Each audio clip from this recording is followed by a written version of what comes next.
Hey guys, this is Coach Nate McBride with the Blade Fit Academy, and today we are going to revisit the opening to First Ward from the I-33 manual. Now, the cool thing about this particular manual is that it is actually the oldest surviving martial art manual in the world, if you could believe that. And that's pretty cool. Well, the problem with that is that it's actually kind of archaic as well.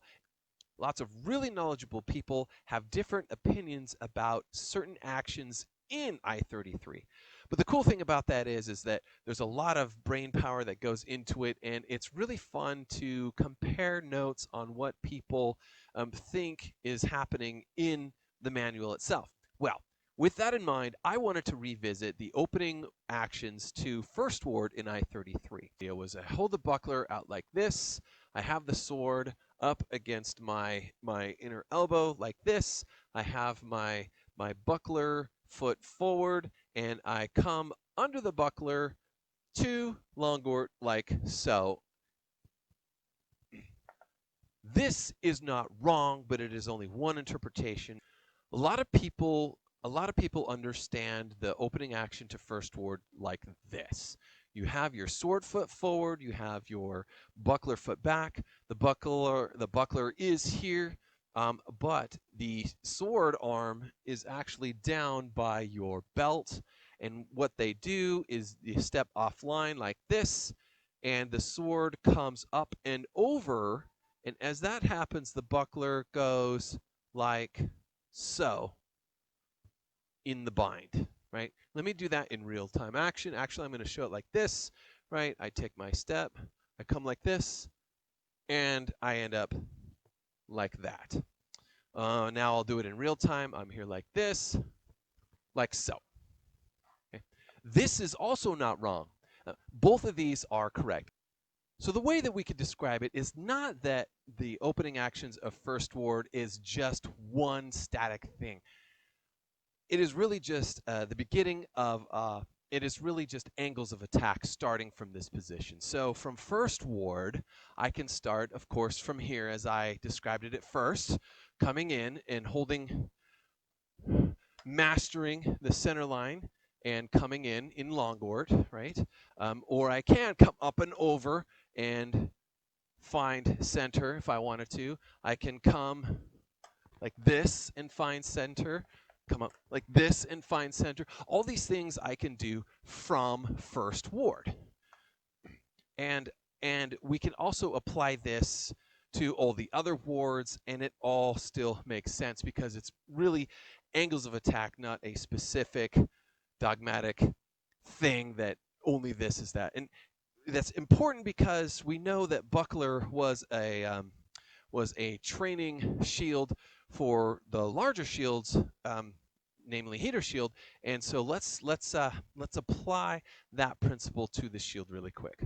Okay, so I've got my shield here, and I'm going to use the oblique grip in this particular example. So I'm down here like this, I have center line like this, and again, I can come up like this and it's fine, right? I showed that last time. How do we use our sword to come up at this angle while protecting our hand and fighting for mastery of the center line? If I come up over my, it's easy to do that with a buckler. Can I do it with this sword? Can I do it with this larger heater shield? Now the problem is if I try and come up like this, I can't flip the shield. It's too cumbersome, it's too slow, it's very awkward. I can't do it. But I don't have to do that. Now, the buckler is small, so you could rotate it in your hand. I'm going to do this up close so you can see. So remember, when I'm in First Ward, I can do this with my shield, right? I'm here, and I'm doing this kind of thing. I can roll like this and then forward, right? Obviously, I can't do that with a heater shield, but I could do something else. I am using the oblique grip. What I can do instead is, see, I'm going to have my shield up like this, so I'm guarding my center. My sword is down like this. What I'm going to do is my sword is going to come up, and then I'm going to push my shield forward like so, and there we go. So I'm here like this, sword goes out, shield follows a split second later, and I can take center. I don't have to spend time to wobble my shield this way to give place for my sword hand. The nice thing about this angle here is that when I'm like this, my sword hand comes out, and then I move forward like this. See, I'm here like this. It's so very, very rapid, very quick. I can see I'm in control, all good things. And so using the oblique grip, I can perform that action of first ward quite easily.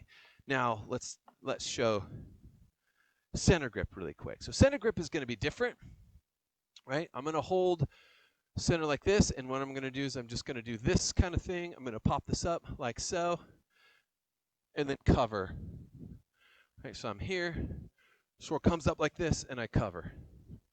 I'm here, sword comes up like this, and I cover. Like so. Okay, that's using center grip. That one actually feels the most like buckler. It's just bigger and heavier. But now let's talk about your typical horizontal grip. This one is the tricky one of all. So when you start, it's because the shield hangs down so far, you can't get your sword to swing up unless you're willing to move your shield up so high to come forward, right? I'll show you like this. I have to lift up the shield so high in order for my hand to naturally come up to clear my shield and then to move forward, right? So I'm here like this, move up and forward. I really don't think that's realistic. For one thing, the shield is heavier. I mean, it gets heavy in battle. You don't want it hanging way up here high just to have your hand cleared. So that move is actually impossible when you're talking about horizontal grip. But I still think you can do it, and I'm going to show you how it's done. Okay, so here's how we do this. Now, keep in mind, when I'm back, right, when I'm back here, I'm not in measure exactly. I need to be able to step forward in order to get in measure, and vice versa. I'm not in danger when I'm here by someone wielding a hand weapon, right, until I step in. That's the theory anyway. That's why we do that, right?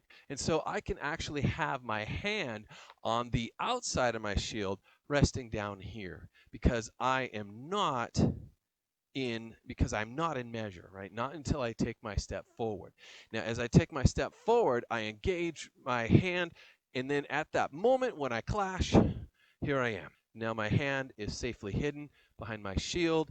At the point of impact, like so, I have made contact with their sword.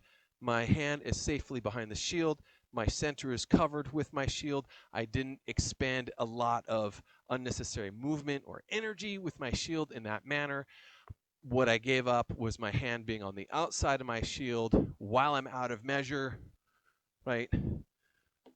Which can be dangerous, but is it a risk that I am willing to make as a fighter about to commit to blood? Maybe. I'm not saying that that should be the move that you want to do. All I'm saying is that it is possible to engage first ward action with a heater shield done in that way. All right, guys, this is the video that I have for you.